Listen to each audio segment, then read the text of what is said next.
Hi, I'm Jer. Welcome to Kill-Divill, where we focus on rum and cocktails. Today we are going to make some homemade papaya syrup.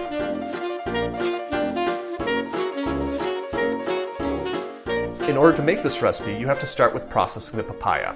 You need to remove the skin and you need to remove the seeds, maybe cut off both ends and then cut it into little chunks, which I've already done off camera. And like a lot of other flavored syrups, it's all about proportion. In here I've got about 1.5 cups of processed papaya. And the ratio that I'm going for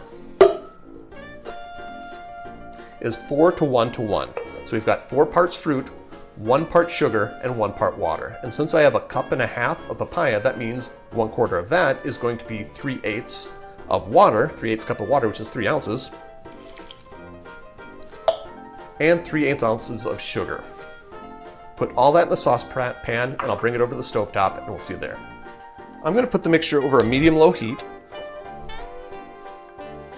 and I'm going to stir until the sugar dissolves. Be with you in just a moment. Sugar dissolved. I'm going to let this cook for another 20 minutes, stirring sporadically. I'll be back with you in a moment. Note that I did reduce the heat to low to allow it to simmer for those 20 minutes. Also note that even though it's melon, looks beautiful. And it's done. I'm going to remove it from the heat and allow it to cool to room temperature. Now that the mixture is cooled, there's only one thing left to do, and that is strain, bottle, label, and refrigerate. So, masking tape. And we have papaya.